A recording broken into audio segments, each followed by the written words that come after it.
Lu tau gak di atas podium itu gue naik kosong. Gue main kosong.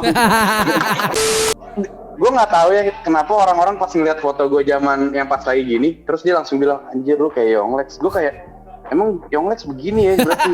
Maksud gue jadi standarisasi gak sih lu, kayak gila lu. Biji, kita udah jalan 3 tahun. Udah gak usah bacot, diam Biji. Ya bener. Bener, lu kurang hip hop jadi kurang nonton. Anjing. Enggak, bukan gue kurang hip hop, lu bahasa hip hop doang nih, skate-nya gak lu masukin. Bener juga sih, baru lu.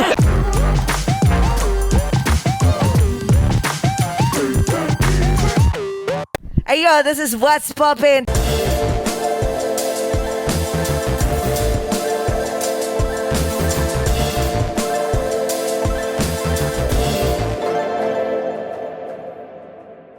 Together with me, YACKON. Tuan 13. Right, dan di What's Poppin', kalau misalnya lo baru nyimak nih, baru mampir ke channel kita, itu biasanya kita akan membahas segala sesuatu yang sedang poppin', sedang come up di permukaan, sedang happening ya, entah itu rapper rilis lagu, produser lagi bikin sesuatu, graffiti, kolektif, b-boy, dan ini demandnya lumayan tinggi nih. Ada yang minta untuk bahas subculture-nya hip hop. Wow, yoi. Ya, karena olahraga ini bisa dibilang olahraga kan ya, nggak bisa dipisahkan dari hip hop juga sih. Banyak banget emang anak-anak hip hop itu yang juga main skate. Benar, tapi mungkin base-nya dari punk rock juga bisa. Betul. Ya. Tapi kayak memang sama anak hip hop tuh nempel banget lagi. Kayak dulu kan Lupe Fiasco pernah bikin lagu Kick Push tentang skate. Ya. Banyak juga rapper-rapper yang basket kan. Raben juga bikin jam apa sih? Dom juga. Ya betul. Yes, iya. Nah, jam time. Nah, kalau semua bawain jam time kan ice skate. Oh itu judulnya jam time, bukan nasi orek. Iya, nasi. Ore. Ya, betul. Nah, kita akhirnya menghadirkan seorang skater. Yap. Tapi yang istimewa dia bukan cuma skate, tapi dia memang buat gue public figure. Aktivasi digital juga lumayan kencang. Dia bukan cuma mikirin skate sebagai sarana olahraga, tapi sebagai sarana untuk berkarya hal yang lainnya. Bahkan dia habis ngeluarin buku nih kok. Nah, berarti kan dia mencoba mengkomunikasikan skate itu ke masyarakat yang lebih luas lagi ya. Yes. Menarik nih. Wah, tiba-tiba udah pakai topi aja. Gimana teman-teman penasaran nih walaupun udah ada judulnya di bawah. Alright, so without any further ado, please welcome Fiji. Fiji. Seru nih. Apa kabar men? Baik. Dia lagi di mana? Di rumah nih Fiji. Di rumah. Pokoknya kalau ada ini gue nih ikonik gue yang nantinya gue berharap sih bisa jadi museum nanti. Wah, itu total ada berapa papan men? Ini ada 120. Oh my god. Itu lu sering gak sih kayak kan papan lu banyak banget nih, kayak bagi-bagi ke orang itu sering gak sih men? Sering juga. Gue gak pernah. Cuman kalau yang gue pajang ini biasanya gue kayak koleksian gitu loh. Oh, ini limited edition ya? Ya kayak dari menang pertandingan atau ada dari orang kasih kayak gitu-gitu sih. Tapi gue masih mau bahas papan sebelum kita mulai ngobrol-ngobrol. Papan yang paling lu susah dapetin atau yang paling berharga buat lu yang mana men? Paling berharga ya? Ini sih. Kenapa tuh? Kenapa men? Yang cewek. Ya kenapa tuh? Soalnya ini dari Cina waktu itu, namanya Bubble Skate. Terus dia pengen sponsorin gue di tahun 2012. Itu dia ngasih gue $1,000 per bulan. Terus kendalanya pas dia pengen masuk, ternyata di sini tuh pemerintahnya agak ribet soal imigrasi, soal pengiriman gitu loh. Iya. Oke. Biaya cukai segala macam, akhirnya nggak jadi. Padahal waktu itu gue kayak gila nih $1,000 gitu loh per bulan. Wow, itu nominal yang besar pada saat itu. Gede Dan itu jadi papan favorit tuh sampai sekarang ya? Oh pasti, karena nggak bakal ada lagi yang kayak gitu papannya. Penyemangat gue itu. Wih keren. Oke, Fiji, kita ngomong mungkin teman-teman ada yang sudah tahu dengan dunia skate dan sudah tahu tentang Fiji ya gitu. Tapi kita juga mungkin ada teman-teman yang baru dan mau merintis jadi skater gitu. Lo sendiri sebenarnya udah dari kapan sih, Ji, skate? Kita agak basic dulu ya pertanyaannya ya sebelum menuju ke buku yang lo baru launching.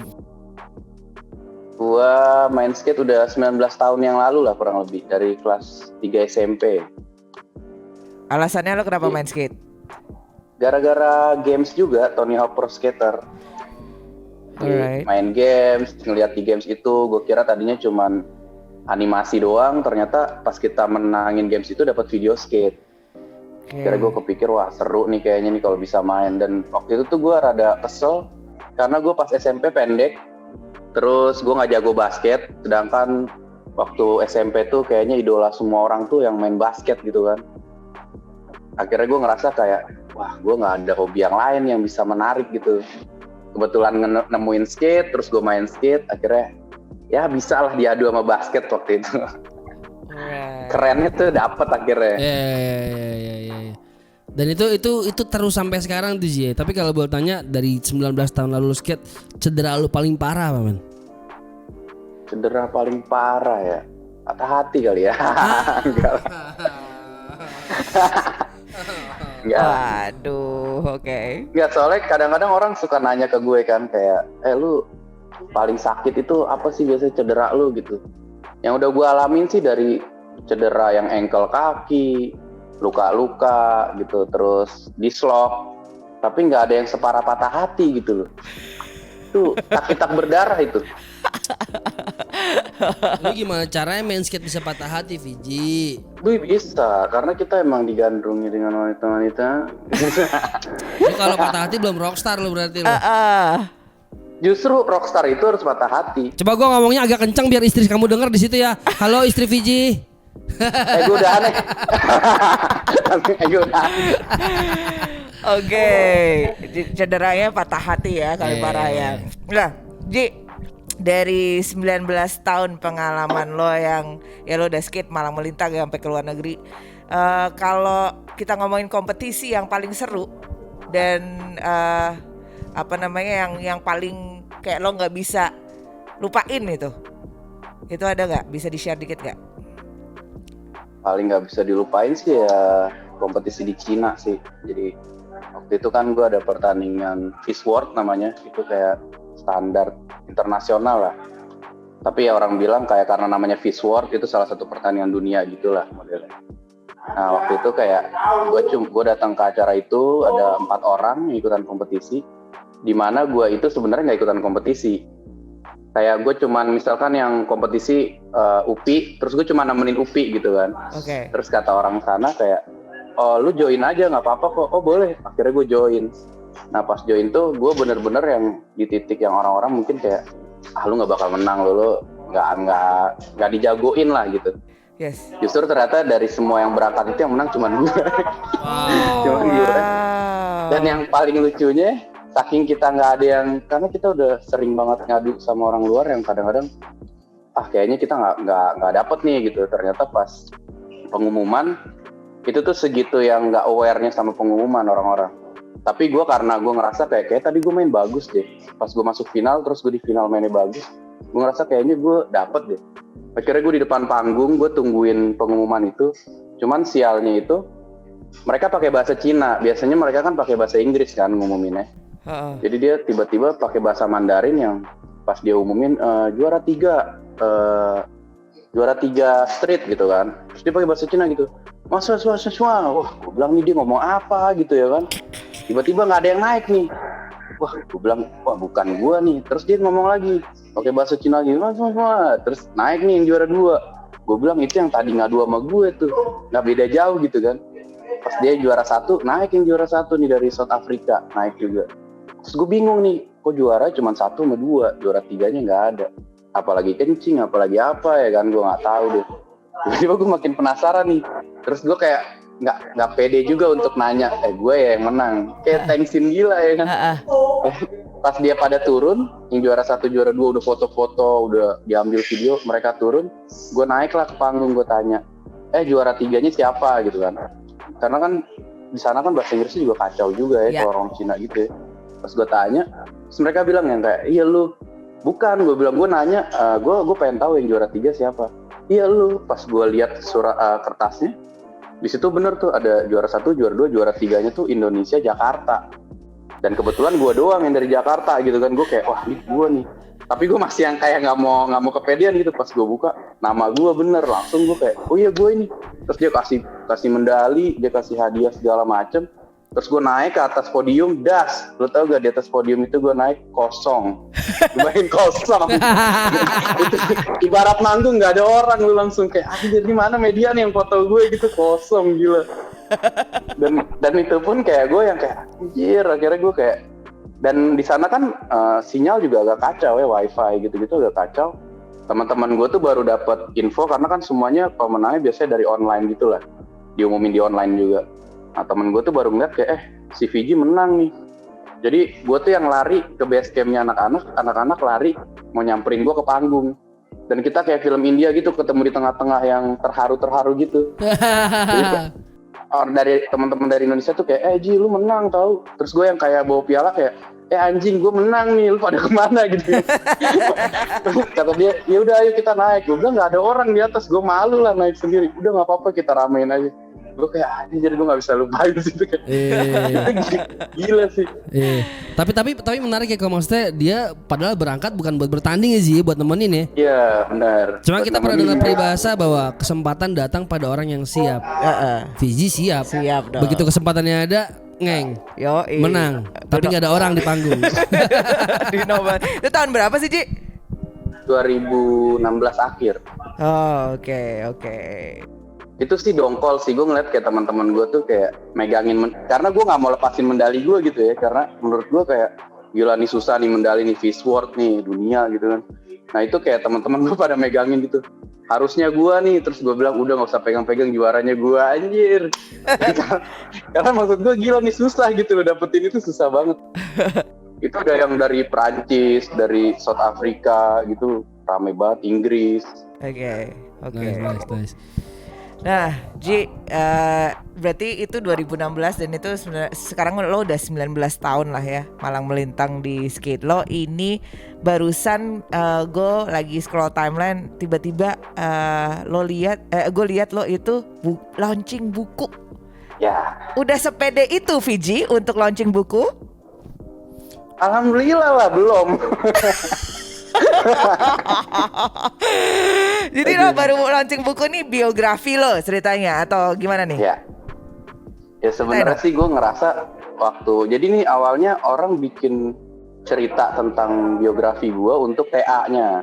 Oh. Awalnya kayak buat TA, terus gue ngerasa kayak tadinya nggak penting lah buat buku apa sih gitu loh. Ternyata dia kasih ke gue contoh sebelum jadi buku gue ini sebelum kayak gini. Terus dia kasih contoh, gue ngeliat kayak ternyata menarik juga nih ceritanya gitu loh. Yang cuman hasil interview gue dan menarik banget. Akhirnya gue pikir kayak dibikin buku lebih seru deh. Tapi diimprove lagi dengan yang baru gitu loh ceritanya. Okay. Terus gue pengen gak cuman buku doang tapi ilustrasinya ada. Soalnya selama ini kan kayak mungkin orang ada yang seneng baca buku, tapi lebih banyak orang yang nggak suka baca buku gitu kan. Nah kali ini gue ngerasa kayak gue pengen orang begitu baca ceritanya ada fotonya gitu loh. Yeah. Jadi nyambung gitu imajinasi dia. Makanya di buku ini gue sengaja masukin setiap ada ceritanya ada foto gue dari gue yang masih alay banget deh ibaratnya. Kalau zaman dulu orang bilang poser ya poser lah waktu itu. Oke. Cuman di sini gue pengen kasih tahu ke orang kayak coba deketin men gambarnya men. Deketin. Coba bayangin tuh. Ini kalau ketemu Upi males main sama gua. Wah, gua bilang yang Lex nih, gua bilang gitu paling. Yoi.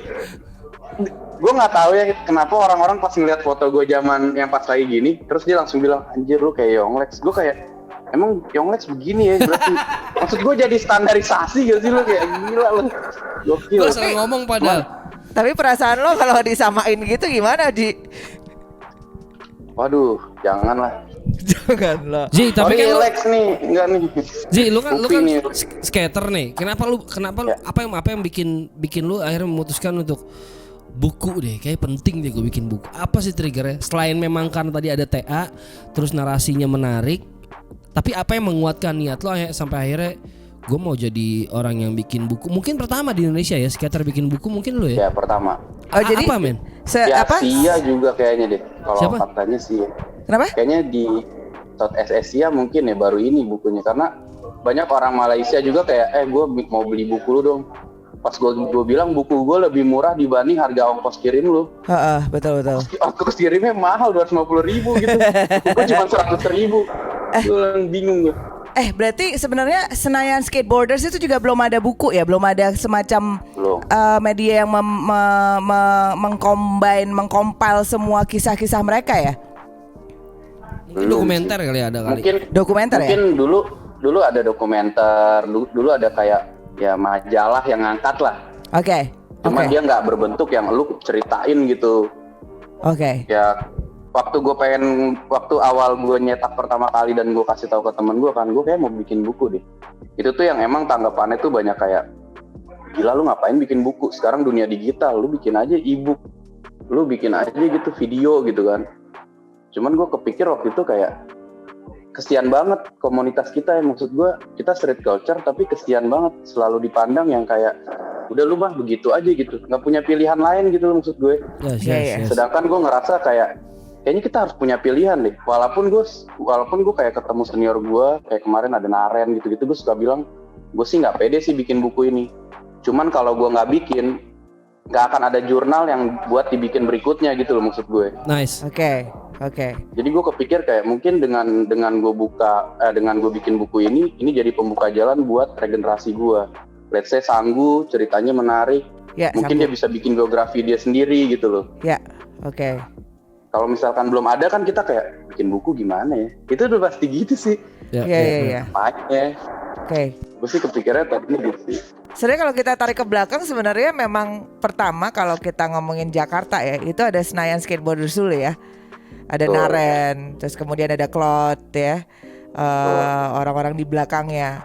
Nah itu berarti di tahun 2000-an, 2000-an ya, Ji ya, Senayan Skateboarders itu ya. Enggak, 90 sorry 90. Maaf ya Naren, maaf ya Claude gitu. Jangan dimarahin saya. Terus nah berarti bisa dibilang lo generasi berikutnya atau Sanggu generasi berikutnya lagi gitu.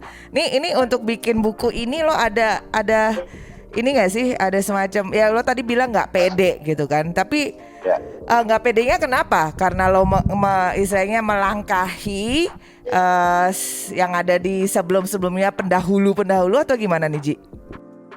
Gue jujur awalnya kayak mikirnya gini sih, kayak gue nggak pantas deh gitu loh, ada rasa yang nggak pantas karena menurut gue cerita gue nggak sebaik cerita orang-orang lain. Tadinya gue pikir kayak gitu, tapi di satu sisi gue pikir kayak kenapa sih nggak ada senior gue yang bisa jadi contoh buat gue. Gue ngerasa selama ini street culture terutamanya kayak kita mungkin pernah jadi something, pernah jadi orang besar gitu, tapi lu nggak pernah ninggalin legacy yang bisa lu contoh bener-bener. Selain negatifnya gitu loh maksud gue. Terus maksud gue gini, misalkan gue skateboard, di saat gue ngerasa gue pengen hidup dari skateboard, gue butuh icon dong, butuh icon di atas gitu. Siapa nih yang bakal jadi icon gue? Terus kira-kira kalau misalkan gue hidup di skate bisa gak sih? Nah di atas gue itu kayak nggak ada tuh bayangan yang emang dia real hidup dari skate banget, enggak juga gitu loh. Kebanyakan yang pada main skate terus kerja, tetap skate-nya jadi hobi, tapi nggak real hidup dari skate. Kalau gue ngerasanya kayak gitu. That's why gue dulu kayak kalau nanya ke temen gue kayak di sini, gue pengen main skate, gue pengen hidup dari skate. Itu tuh buat gue kayak pertanyaan besar yang kayak, bisa emang kita hidup dari skate? Gitu loh. Bisa nggak hidup dari skate? Bisa. Caranya gimana? Sekarang gue bisa bilang bisa. Caranya gimana? Menurut gue sebenarnya hidup dari skate itu enaknya di budayanya jalanan kayak gini ya, maksud gue selama lu kreatif banyak hal yang bisa lu lakuin gitu. Cuman kebiasaan kita itu selalu ngikutin apa yang udah ada, sejarah yang udah ada kita nggak pernah langkahin gitu menurut gue. Jadi let's say misalkan skateboard, lu jadi atlet, nanti lu dapet sponsor, lu hidup dari situ. Sedangkan maksud gue nggak gitu juga sih. Lu bisa bikin sekolah skateboardnya, mungkin lu bisa bikin tutorial skateboard, lu jadiin duit, mungkin lu bikin poster atau bikin brand skateboard. Nah itu yang kadang-kadang menurut gue emang udah ada tapi nggak pernah diangkat. Akhirnya anak-anak regenerasi tuh yang cuman mikirnya, wah udah gue taunya skateboard tuh begini, gue taunya skateboard tuh rebel gitu loh. Ya. Mereka nggak punya banyak pilihan yang terlihat gitu loh maksud gue. Oke, jadi ada cabang-cabangnya ya. Lo kalau misalnya istilahnya ya kalau di hip hop itu lo jadi rapper, tapi lo bisa juga jadi di belakang layar segala macam. Nah ini di skate itu ya source of revenue lo bisa hidup dari skate itu nggak hanya dari kompetisi, tapi juga lo bisa melebarkan bisnis kemana-mana gitu ya. Oke. Ya, kalau gue bilang kan kayak kan dulu ada, mungkin orang-orang. Kan ada ya, kayak mungkin... Bimaji itu dia punya toko skate gitu. Ya betul. Cuman kan maksudnya Bima kan nge-DJ juga gitu ya, kan. Okay. Terus maksudnya karakter skate-nya akhirnya dia kayak lebih into ke situ. Udah mulai nggak terlalu di dalam. Maksud gue gini, zaman dulu kalau gue lihat ya, gue masih terang banget dulu kayak orang tua gue, karena gue dulu sempat ngeband kan. Terus kayak bokap nyokap gue bilang, lu ngapain jadi musisi? Musisi nggak bisa hidup. Zaman itu gue main tahun 2002 kan, gue kayak ngerasa kayak iya ya musisi tuh deket sama yang negatif gitu kan, apalagi skateboard gitu zaman itu gitu, yang anak punk lah, yang peace drum lah gitu kan. Nah tapi gue ngerasa kayak zaman sekarang beda gitu loh, maksud gue zaman sekarang mungkin kalau gue main band ya, gue ditanya gitu, lu ngapain sih main band, nanti lu nggak bisa hidup dari band. Banyak tuh, ada tuh banyak, Danila bisa hidup, jadi yang kayak gitu loh maksud gue. Karena banyak pilihannya gitu, banyak contohnya. Sedangkan di Indonesia untuk skate-nya terlalu sedikit. Akhirnya kita cuma ngikutin sejarah. Misalkan ya udah lu main skate, ntar karir lu bakal turun, setelah itu ya lu kerja deh. Langsung begitu kita pengen kerja, mau kerja digaji berapa gitu loh. Sedangkan di skate itu udah 2 kali 3 kali UMR kali. Terus kalau kerja terus lu digaji UMR tuh kayak gila sih. Ya Ji, di buku lo ini ada nggak sih, kalau di hip hop kan ada semacam generation gap ya gitu. Di skate itu ada nggak sih generation gap, terus kemudian kompetisi, dising itu ada nggak sih? Sama sih, ada juga. Apalagi era sekarang ya, generation gap itu terlalu jauh gitu. Ya itu salah satu alasan gue juga sih bikin buku ini gitu. Karena gue ngeliatnya sih sekarang kulturnya udah sedikit melenceng gitu. Dimana dulu ya maksud gue, kita misalkan anak skate main ketemu anak skate tuh bener-bener yang kayak kenal, bener-bener yang negor. Sekarang tuh karena generation gap-nya terlalu jauh, sibuk dengan sosial medianya masing-masing, ketemu ya cuman sekedar ketemu gitu loh. Agak ya gimana ya, udah budayanya udah berubah sih, udah modern sih. Itu lo kalau disapa sama generasi di bawah lo nggak mau nyapa balik kali. Iyalah, justru enaknya gue di tengah-tengah tuh nanggung. Oke. Jadi di saat kayak Senayan, di bawah Senayan itu generasi gue, di bawah lagi kan jauh tuh. Ya. Nah enaknya gue itu nggak ngelepasin momen. Jadi gue ngerasa kayak sosial media lagi bagus, gue nyebur juga di situ. Ya. Jadi gue sekarang bisa main ke bawah juga, main ke atas juga bisa. Cuman gue selalu minta saran sama senior sih. Oke, jadi lo masih ada ini ya, komunikasi ke yang dulu, yang pendahulunya lah. Nice. Nih, Upi mau nanya tuh tentang buku lo tuh. Ji, ini buku lo itu kemarin produksinya di mana Ji? Modalnya dari mana untuk bikin buku?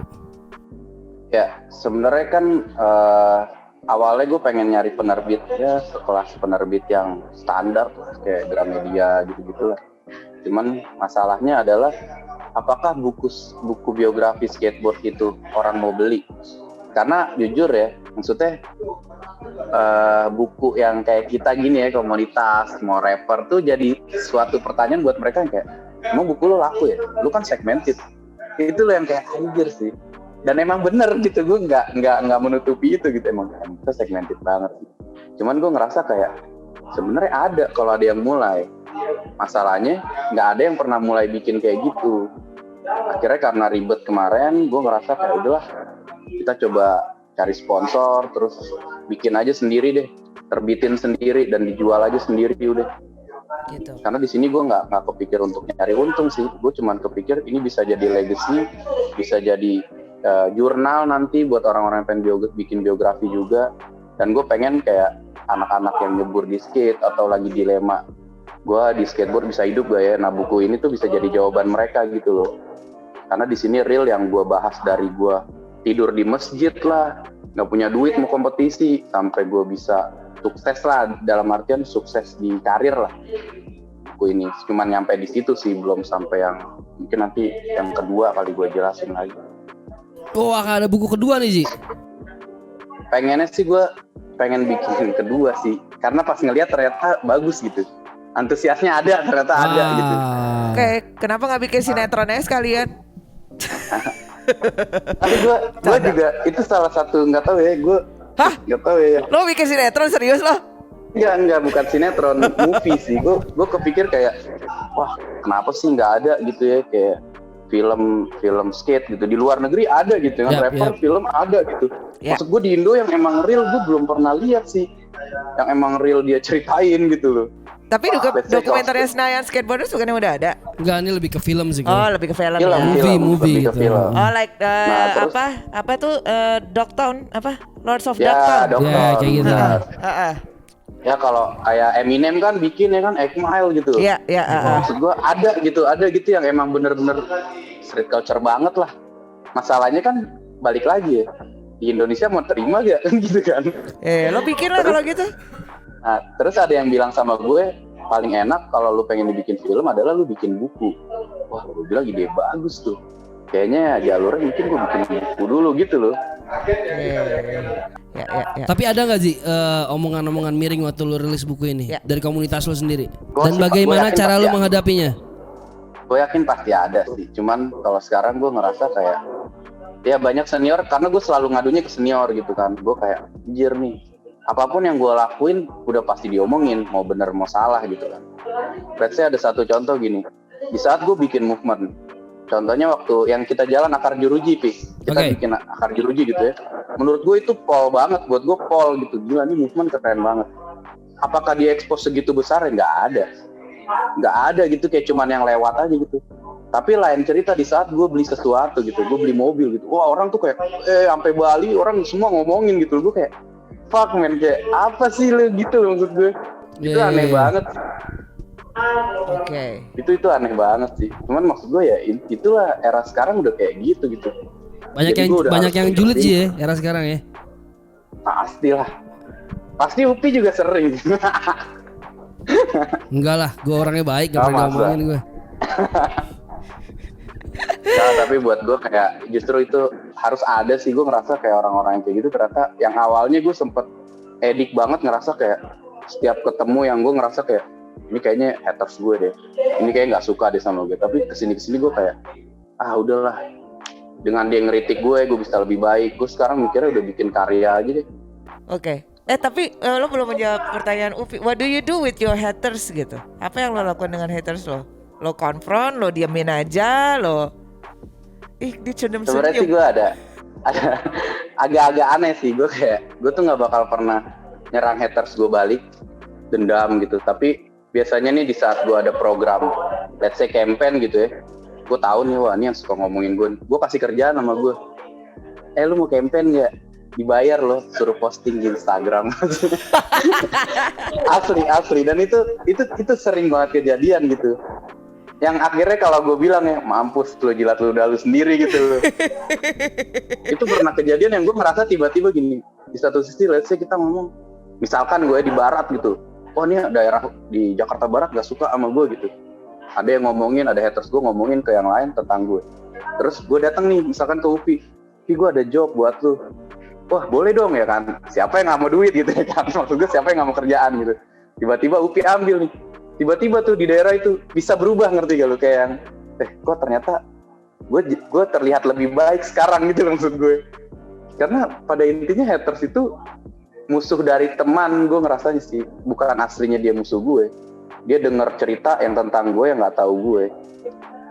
Oh, oke. Jadi cara lu bukan lu konfront tapi lu bikin mereka menjilat ludah mereka sendiri ya. Keren. Kayak bikin acara gitu kan, thanksin tuh Vi. Gue bikin acara skate, mau nggak mau lu dateng lu kan, pasti kan begitu tuh. Ayo lu bikin acara, lu mau dateng nggak lu? Kalau lu nge-head gue kan thanksin dia, temen-temennya dateng, dia kayak anjir sih, gue males sih dateng acara dia.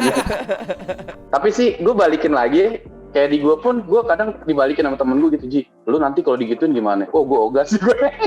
Kalau gue sih enggak, gue kalau udah benci udah biarin aja deh. Maksud gue tensin deh gue daripada gue ambil ya kan. Karena tuh harga diri gue terbeli secara nggak langsung tuh. Gila lu. Nah, untuk yang julid-julid, yang suka julid-julid, kebetulan kita juga ada yang suka julid-julid ya, Pi ya? Yes. Viji, kita akan ngajak lo untuk menonton seorang Bang Julid. Bang Julid ini kayak lambe turah di hip hop, tapi dia juga punya movement yang lumayan berarti untuk hip hop di Indonesia gitu. Jadi dia biasanya akan memberikan update-update seputar pergogonan, gosip-gosip onderdil yang ada di Indonesia. Jadi kita akan nonton bareng. Setelah itu kita akan ngobrol lagi ya, Ji ya. So stay put. Oke. So Bang Julid ya, kita sudah masuk ya. Daripada dia ntar nunggu di azab segala macam, kasihan deh. Alright, so Bang Julid, here you go.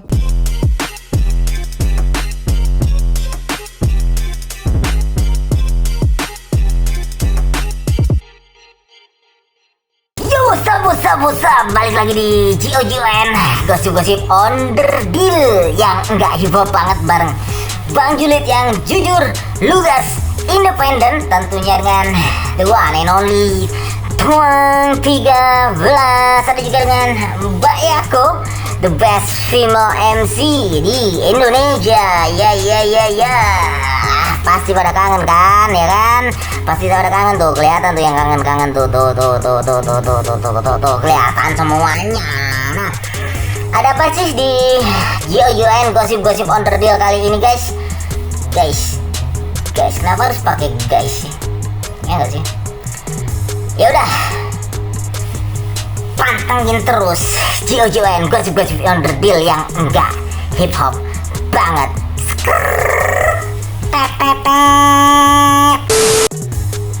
Berita pertama, kita datang berita duka cita dari Papua.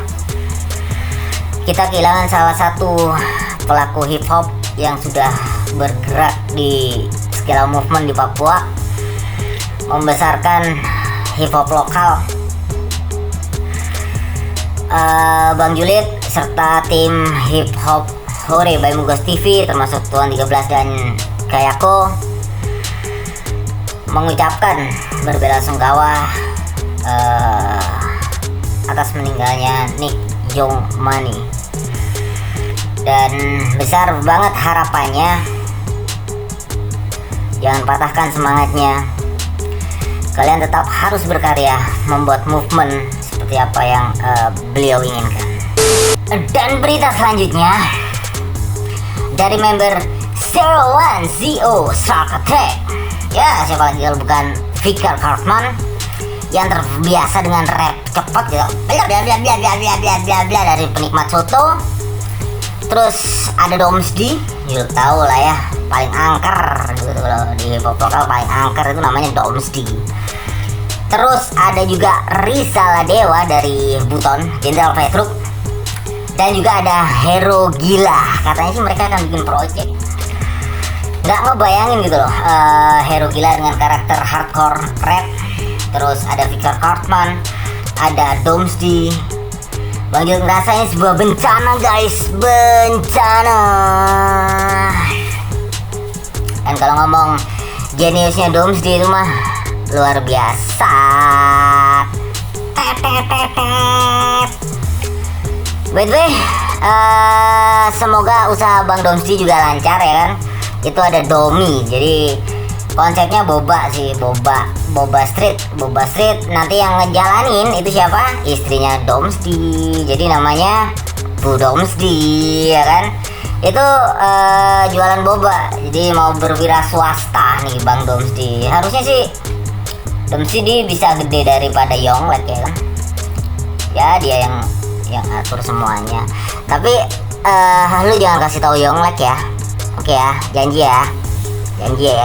Janji. Ya, thank you.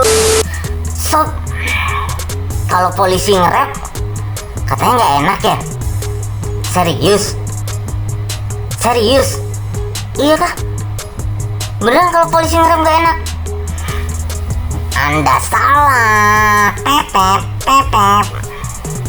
Jadi Bang Julid kemarin nemuin salah satu rapper yang juga polisi. Dia itu asalnya dari Medan gitu, Michael Simbiring. Tapi dia sekarang ada di Polda Metro Jaya ya, Polda Metro Jaya. Dan dia ini kalau ngomong rapnya luar biasa. Karena mungkin si Michael Simbiring ini memang dibina sama Jerry Fundamental. Nah, lu tahu kan Jerry Fundamental kayak apa ya kan? Still on the roots, man. Still on the roots. Nah, dari Jerry Fundamental, si Michael Simbiring ini dikirim ke Surabaya untuk produksi lagu bareng Israel Immanuel. Jadi Israel Immanuel itu abang DDT. Bang DDT dia dibina dan merilis sebuah karya yang mengatakan hukum itu juga tidak akan membuat orang pintar. Dia mengkritisi hukum di Indonesia, ya kan? Ya, good luck lah. Good luck untuk Michael Simbiring, si polisi rapper.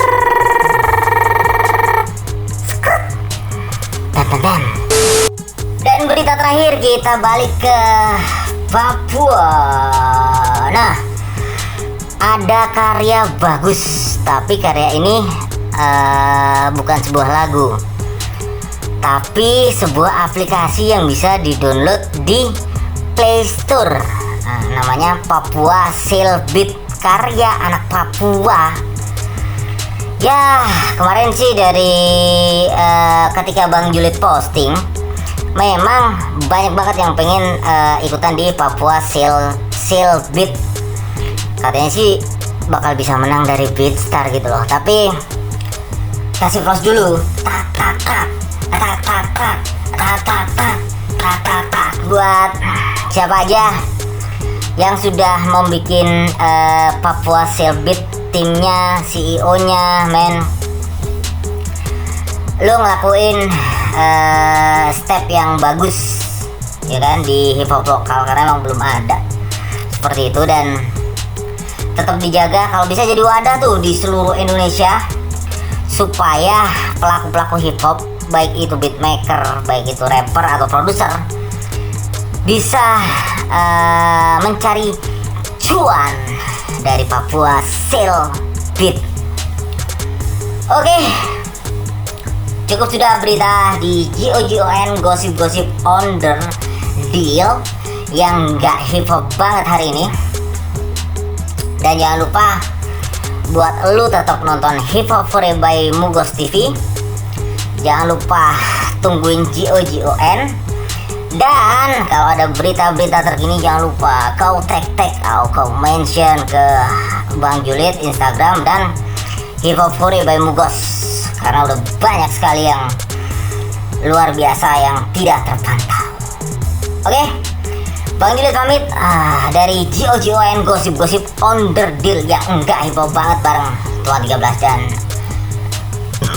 Mbak Yako. Bye bye. Peace. Oh, tadi lambe turunnya hip hop tuh, Ji. Ada ya? Ada. Gua kaget loh bisa ada gituan loh. Tapi mukanya ditutupin ya, biar nggak dihatersin ya. Nggak, sampai sekarang juga kita nggak tahu itu siapa. Oh gitu. Emang nggak tahu juga ya. Itu kayak jebrak deh. Jebrak nggak suka pakai jam tuh. Jebrak kan suka pakai jam tuh. Kembaran gua tuh jebrak tuh. Ji, gue mau balik lagi nih ke seorang Satria Fiji. Tadi kan lo udah bilang bahwa lo sudah cukup melalang buana. Kalau karir skate lo kita nggak perlu tanya lah. Terus koleksi lo juga banyak banget. Dan yang gue tahu juga punya toko juga, Ji. Lo punya brand lo sendiri. Gue pernah mampir juga. Terus sekarang lo merambah lagi ke buku. Dan gue sering banget ngeliat lo kerjasama sama brand-brand ya. Kayak banyak banget yang kerjasama sama lo ya. Kayak dari tadi lo minumin tuh ada Red Bull kan lagi jalan sama lo juga ya. Iya betul. Terus ada beberapa brand juga yang jalan. Nah itu gimana sih? Maksudnya yang bikin lu beda sama skater lain buat gue kayak lu ngerambah banget ya ke aktivasi brand kayak gini nih. Tujuan lu tuh biar apa sih men? Maksudnya apakah ini jadi satu pekerjaan baru juga yang bisa mungkin teman-teman skate nantinya lakukan gitu dengan memaksimalkan sosial media mereka? Karena gue lihat lu pakai banget itu gitu. Ada tips and tricksnya nggak sih men biar teman-teman tuh bisa kerana digital kayak lu juga? Ya mungkin sebenarnya sih gue bisa kayak gitu karena diawalin dengan kekecewaan lah. Gue kecewa karena banyak banget brand yang ngerasa kayak skateboard tuh apa sih gitu loh. Kayak lu tuh terlalu rebel lah. Street culture tuh terlalu rebel buat orang-orang di awal. Let's say kalau kita dulu ngomong graffiti kayak apa sih graffiti? Ada gitu loh yang brand-brand ngerasa kayak lu ngeganggu gitu. Skateboard ngeganggu gitu. Ditambah kayak gue waktu itu makanya kepikir kenapa sih kita cuman ngeluh? Kenapa sih kita nggak bikin sesuatu yang kita combine gitu loh? Tujuannya ada gitu ke situ. Akhirnya dulu gue sempet yang jalan sama salah satu brand kayak rokok gitu, yang gue coba mengcombine waktu itu dari cuman awalnya skateboard sama BMX, akhirnya masuk ke graffiti dan akhirnya masuk juga ke hip hop. Walaupun zaman itu kayak mereka tuh masih ngerasa kayak hip hop, emang hip hop rame ya? Gue kayak rame, dan gue nggak mau kemakan idealis gitu karena bisa dibilangnya anak-anak street culture tuh idealisnya kan tinggi kan. Kayak kita mungkin masih banyak yang ngerasa kayak wah paling keren sendirilah ibaratnya gitu loh. Nah waktu itu gue kepikir kayak nggak pernah ada gitu selama ini kayak event skateboard cuman musiknya ya punk rock segala macam. Tapi gue ngerasa kayak kalau ngeliat di luar keren banget ya, dimana ada rapper yang manggung terus ada grafitinya. Akhirnya gue coba mulai dari movement yang gue ngerasa gini, kalau lu pengen minta sesuatu kayaknya lu harus bikin sesuatu dulu deh. Jangan lu cuman gue pengen bikin kayak gini biar kayak gini. Akhirnya gue coba waktu itu sempet kayak ngajakin Upi juga dulu kan kayak Upi mau main gak di acara gue. Terus gue kayak manggilin anak graffiti juga buat ngegambar di skatepark. Akhirnya yang hal-hal kayak gitu jadi portofolio yang lumayan kuat, yang gue ngerasa brand-brand itu akhirnya kebuka matanya gitu. Ngelihat kayak street culture ini keren. Walaupun bisa gue bilang gue ngerasa kayak street culture kita tuh masih kalah sama dangdut, masih kalah sama musik gitu ya, musik yang band-bandan gitu yang masanya mungkin puluhan ribu. Tapi waktu itu gue cuman bilang kita beda kelasnya, kita punya kelas di sini gitu loh. Kita nggak ngomongin quantity tapi gimana caranya identity kita kelihatan jelas. That's why waktu itu itu yang selalu gue sodok ke brand, yang walaupun kalau gue suka bilang ke teman gue ya, sebenarnya orang kayak gue sial tau gak lo. Gue adalah pembuka jalannya. Yang dimana nanti yang nikmatin regenerasi gue. Ya sekarang dengan adanya brand-brand yang gue tarikin ke dalam tentang skate, mungkin di awal orang-orang merasa kayak ngapain sih lu, kok lu deket sama minuman, lu deket sama rokok. Cuman gue pernah berdebat itu dengan organisasi gue sendiri. Gue ngerasa kayak kita nggak akan bisa ngegedein scene kita dengan berharap cuman dari komunitas brand skateboard doang, nggak bisa. Nah salah satu yang gue coba adalah dengan kita punya portofolio dari brand-brand yang besar, akhirnya brand besar yang lain akan membuka mata dan akan mau mensupport di komunitas ini.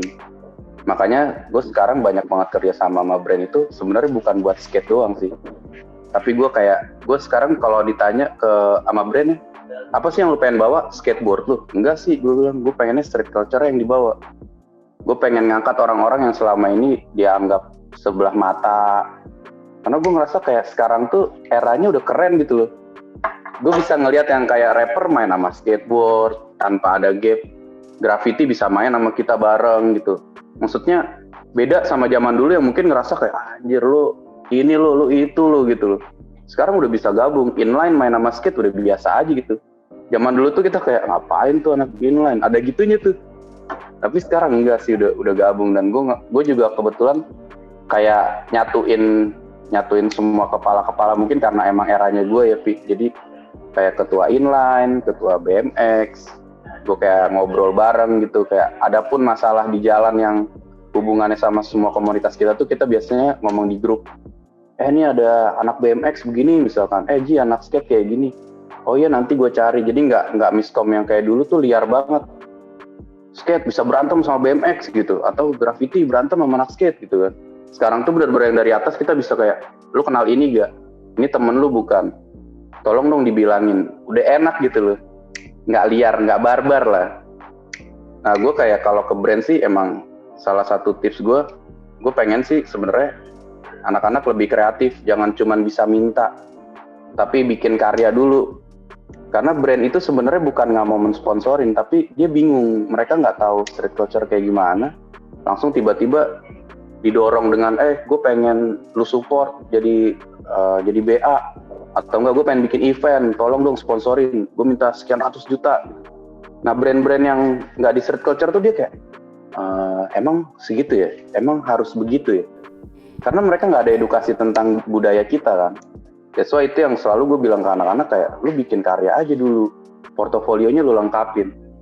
Ntar begitu lu ketemu brand-brand tuh nggak segitu butanya jadinya, dia akan ngelihat kayak oh ada movement yang kayak gini, oh banyak ternyata pengikutnya, oh identitasnya jelas. Dari situ sih yang emang selama ini gue tetap tekanin buat teman-teman juga bisa ngejalanin lah, jangan cuman berhenti sampai di gue sih. Ya, nice. Jadi poinnya gue dapat yang lu pengen tuh sebenarnya benang merahnya adalah terus berkarya, jangan cuma minta tapi terus berkarya sampai di titik nanti lu bisa pilih mau yang mana gitu ya. Tuh. Sedap Ji. One last question Ji, gue pengen tanya nih, harapan lu sebenarnya dari waktu lu mulai skate sampai sekarang, ada nggak sih harapan atau mimpi atau cita-cita yang lu pengen lakuin lewat skateboard atau lewat lu sendiri tapi yang belum kesampaian tuh? Belum kesampaian sih, gue pengen beli tanah yang di tanah itu gue bisa bangun skate park sendiri, bisa bikin skate school, bisa bikin cafe, karena gue seneng banget kalau teman-teman gue pada ngumpul. Terus gue pengen banget punya museum sendiri di tempat itu juga, yang bisa jelasin benang merah tentang mungkin skateboarding di Jakarta dulu. Besarnya mungkin kayak Indonesia, tapi gue kepikir kayak Jakarta aja deh, karena gue bakal cari tempat di Jakarta yang nantinya itu tempat bisa jadi kayak community space gitu loh.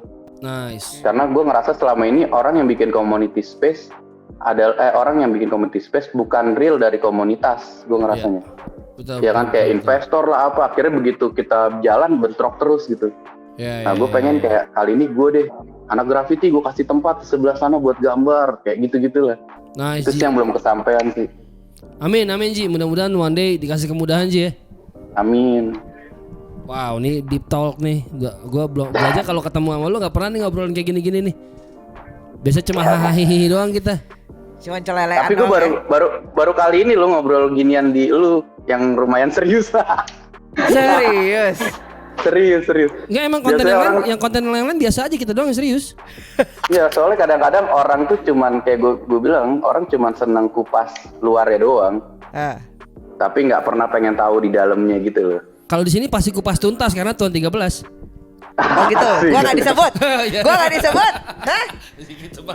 Tapi bener gak sih kalau gue tanya ke kalian gitu ya, bukannya emang kayak kadang-kadang kalau gue ngerasa banyak kan orang cuma pengen ngedenger apa yang dia pengen denger gitu. Yes, betul. Itu yang gue kadang-kadang ngerasa kayak di saat gue pengen ngomong, ini gue ngomong juga percuma deh kayaknya gitu loh. Kadang-kadang gue kayaknya enggak sih, bukan waktunya gue. Iya.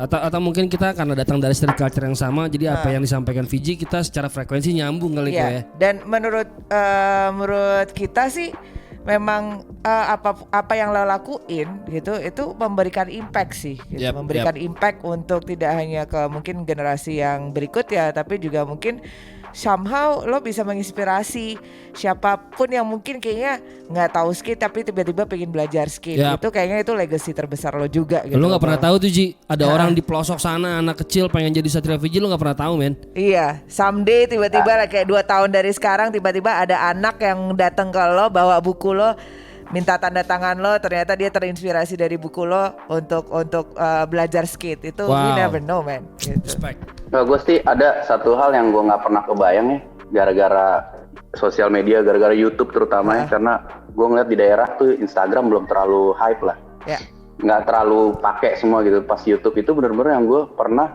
di satu kota gue dicegat anak-anak bola, terus gue kayak wah ini ngapain nih, wah mau berantem gitu. Tiba-tiba dia kayak Satria Fiji ya, gue selalu nonton YouTube lu, dimana waktu itu dia cuma ngomongin satu konten gue doang, dimana lu ngajarin cara bermain skate.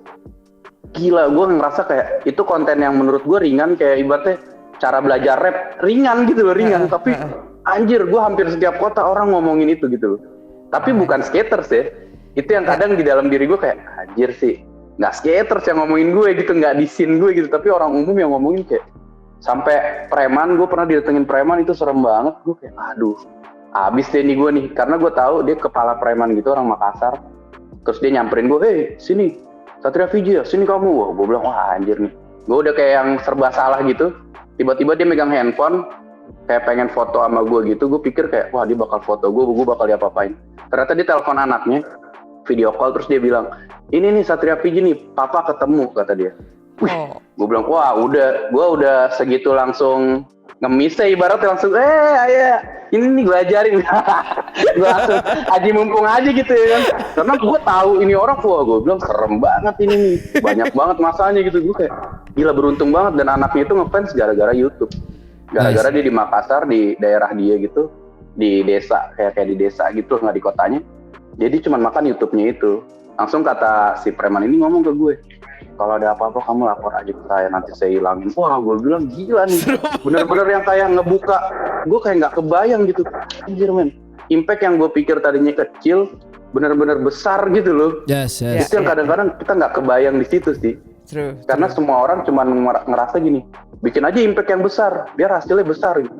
Akhirnya cuma tertuju di situ gitu, tanpa lu sadarin impact kecil itu bener-bener pengaruh besar gitu. Yes. Wah, tuh quotes yang sangat menarik tuh, Ji. Thank you banget. Nice.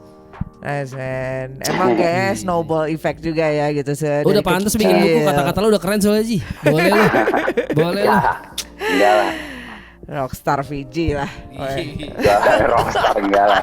Ji, wah, gue senang sih. Maksudnya gue ngobrol hari ini sama lu, banyak sisi lu yang belum pernah gue dan aku dengar. Akhirnya gue tahu, dan gue tahu juga bagaimana impactnya terhadap orang-orang di luar sana. Justru di luar skena skate lu, justru lu jadi kayak ambasador skate, lu mengenalkan skate ke masyarakat awam. Itu satu hal yang sangat menarik sih. Terima kasih banget men buat waktu lu. Iya man. Thank you buat diajakin ngobrol nih di sini nih. Ditunggu buku keduanya ya. Ya, lu nggak nunggu film ini gue, nggak nunggu lagu gue nge-rap gitu. Lu jangan ngambil kerjaan orang. Kalau lu nge-rap gue ngapain? Gue main skate. Lo jadi lo kecewa lo jadi skater, lo mau jadi rapper aja. Udah gedean bayaran skater, Ji, tenang aja lu. Ya, soalnya gue pengen nge-rap 12 bar, jadi nanggung. 12 bar jadi nanggung. Udah lu jangan semuanya bisa. Udah kerjaan lo aja, kerjaan gue jangan lo ambil. Tapi jujur gue appreciate banget sih lu bikin kayak gini. Maksud gue lu bikin konten hip hura ini apa hip hura gili. Bukan CTMP gila. Hip hore coy. Hip hore. Gue jawar ya. Ya tapi maksud gue kayak keren gitu loh. Gue tuh lagi sekarang kayak respect banget sama orang-orang yang keluar dari jalur biasanya, ngerti gak sih lu? Kayak mungkin kalau lu cuman jadi penyiar terus lu bikin something gitu kayak udah banyak gak sih? Tapi di saat lu bikin yang emang kultur lu sendiri tuh beda gitu. Nice, benar. Powernya beda gitu, kena banget. Keren, tapi lu keren sih. Thank you, Vijay. Ayo. J, sebelum kita ini harus panjang ya. Ini harus panjang ya. Jangan cuman beberapa episode ya. Vijay, kita udah jalan 3 tahun. Udah gak usah bacot, diam Vijay. Bener, lu kurang hip hop jadi kurang nonton. Anjing. Enggak, bukan gue kurang hip hop, lu bahasa hip hop doang nih, skate nggak lu masukin. Bener juga sih, baru lu, bener. Terima kasih inputnya, terima kasih. Ji, sebelum kita closing, lu ada mau shout out nggak atau kirim pesan buat siapa gitu men? Ya, gue kalau paling gue cuman pengen titip terus aja berkarya, jangan cuman ngikutin sejarah yang udah ada, karena menurut gue zaman selalu berubah. Kalau lu cuma ngikutin budaya template itu, lu nggak akan pernah bisa jadi sukses sih. Itu aja sih. Oke. Gila, Fiji 2021. Kalau lu cuma ikutin sejarah, lu nggak akan jadi sukses. Boleh lu Ji, boleh Ji. Satria Fiji 2021. Besok gue posting Instagram, gue pakai ya jadi caption, boleh ya? boleh. Tapi nggak usah ada fotonya dia. Foto dia. Udah overrated tau gak? Overrated. Fiji, terima kasih banyak men. Respect. Thank you. Mudah-mudahan semua yang lo lakukan dilancarkan men ya. Ya. Amin. Mudah-mudahan kita bisa collab ya. Ayo dong. Sukses terus men, sehat. Fiji, thank you banget. Ya, take care men. Thank you. Bye-bye. Salam buat teman-teman di sana. Ya, Ya, sukses men. terus. Hip hop hore. Big love. Bye. Satria Fiji. Fiji. Itu geng Libra tuh. Dia tanggal berapa sih? Sama gua. 10. Ya kan geng Libra geng. Libra geng. Dewa Satria Fiji menurut gua salah satu skater juga, orang yang hidup dari street culture. Ngelebarin sayap bisnisnya, akhirnya mengaktifkan aktivasi digitalnya juga, punya store, terus bikin buku, banyak banget sih yang bisa dilakuin. Tapi kalau ngomongin bikin buku, selain Kang Ucok Homicide, yang lain juga pernah nulis buku ya? Oh iya, pernah ya? Pernah. Hip Hop Harapan. Oh oke. Ya kalau nggak salah gue pernah dengar sih. Oke, that's good. Nice. Ya paling nggak buku itu emang salah satu yang agak jarang ya sekarang ya, karena orang kan lebih banyak beralih ke e-book mungkin. Betul. Atau ya udah. Tapi tetap aja buku masih punya tempat spesial di kalangan penikmatnya sih. Betul, ya beda lagi. Maksudnya kalau lo beli buku baru tuh baunya, terus the way you touch the lembaran-lembaran ya, apalagi kalau paperback itu kan markingin halaman yang habis lo baca. Iya, dan kadang-kadang ya gue kalau baca buku tuh suka gue gue highlight gitu kalau ada nemu-nemu sesuatu yang bagus gitu. Nah hal kayak gitu tuh nggak bisa dapetin di e-book. Gitu. Tapi terkait rap memang tahun ini gue pengen bikin buku sih, judulnya Filsafat Negara, nggak nyambung sama rap. Hah? Biar beda aja. OPJ bikin buku tentang skate, gue mau bikin buku tentang filsafat apa gitu. Oh nggak mau sekalian sesuatu tentang LGN gitu? Udah ada bukunya, gue belum pernah dibahas lah. Alien dan jenisnya mungkin gue bahas. Oh iya, kalau gue sih cuma satu tujuan gue, sahkan RUU PKS. Parah pemerintah. Mau nonton YouTube apa? Asli. Ya udah, oke, thank you so much untuk Satria Fiji buat ngobrol-ngobrolnya, dan juga buat teman-teman Walk the Talk What's Poppin berikut ya. What's Poppin? Cuma salah dikit doang, ya Allah Tuhan. Padahal kita nggak digaji di sini. Berarti yang di belakang. Oke. Dan sampai jumpa lagi teman-teman. See ya. Bye.